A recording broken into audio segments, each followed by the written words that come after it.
Au mois de mars dernier, Ronel Falana, vous nous avez donné une conférence ici à l'IUT Roannais sur les clusters dans l'économie sociale et solidaire. Alors pour mieux mettre en évidence cette thématique, vous nous proposez une série d'émissions avec les divers intervenants enregistrés que vous avez invités. Mais avant de les écouter, dites-nous ce que vous entendez par cluster. Pour définir les clusters, on va mettre en avant certains points, à savoir déjà une activité dominante au sein de la structure. C'est-à-dire que c'est un ensemble de personnes, que ce soit physiques ou morales, qui se mettent ensemble dans le but de développer une activité. Un point important également, c'est le lien entre ces structures et le territoire sur lequel ils évoluent. C'est-à-dire qu'on ne peut pas parler de cluster quand il n'y a pas une implication territoriale. C'est vraiment ça qui définit le développement territorial à travers les clusters. Donc, un cluster, c'est déjà une activité dominante, c'est un territoire de proximité et c'est une activité commune qui permettra d'avoir des revenus ou un développement plus accru de cette activité-là. Et quel lien faites-vous alors entre le cluster et l'économie sociale et solidaire ? Alors, le lien entre le cluster et l'économie sociale et solidaire se retrouvera à travers le projet de loi de 2014 qui met vraiment en avant l'effet ou l'impact solidaire, l'impact de la performance économique et également l'impact lié à l'utilité sociale des clusters. La crise économique a conduit depuis 2008 à la prise de conscience généralisée de la nécessité de transformer durablement notre système économique. Mêlant les critiques fondées sur la financiarisation, la spéculation et l'absence de prise en compte des externalités environnementales et sociales, de nouveaux courants de pensée convergent pour appeler à la création de nouveaux référentiels économiques. Produire autrement, entreprendre autrement, consommer autrement sont d'autant de formules qui illustrent les aspirations modernes à une plus grande maîtrise de l'activité économique. On ne voit pas cette thématique-là dans l'économie classique. Il n'y a qu'une seule forme d'économie qui développe cette thématique, c'est l'économie sociale et solidaire qui se définit aujourd'hui comme un mode d'entreprendre apportant une réponse à toutes ces... Donc pour aller plus loin, vous nous proposez une série d'émissions sur ce thème avec les invités que nous avons pu enregistrer lors de cette conférence et vous commencez par...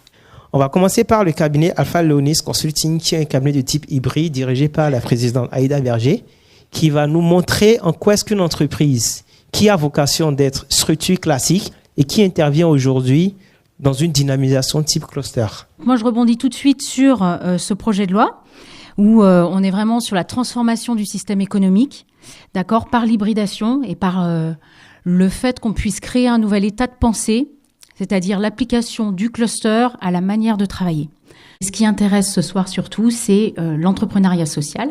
Je suis très fière de dire que Ronel est responsable de ce pilier. Il était étudiant et puis a fait un petit stage avec nous, en USS également, et aujourd'hui peut développer ce pôle en lien avec nous.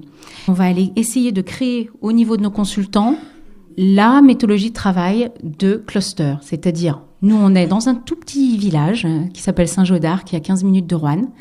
L'idée étant de dire, voilà, on va décloisonner le contexte hyper localisé, hyper rural de cette initiative et les liens qui lient les initiatives d'Alpha Leonis avec le reste du monde. Donc le cabinet Alpha Leonis, une structure hybride qui allie un système de fonctionnement d'entreprises sociales et d'entreprises privées, qui travaille également avec des laboratoires de recherche type Coatis et qui se veut également un pôle de coordination entre les universités de recherche dans le domaine de l'économie sociale et solidaire ainsi que l'entrepreneuriat social. Ça, c'est une méthodologie propre à Alpha Leonis. On est un peu sur une pensée en 3 dimensions. C'est-à-dire qu'en reprenant le cluster, on est sur le lien géographique, mais qu'on va décloisonner complètement. On est quand même sur des liens internationaux, mais avec la technologie, c'est possible aujourd'hui. On reste dans le lien, dans la dynamisation du territoire.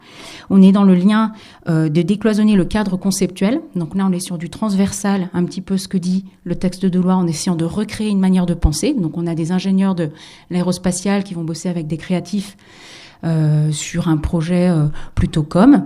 Et enfin, on est sur le multidisciplinaire. Donc là, on est vraiment sur les méthodes cognitives.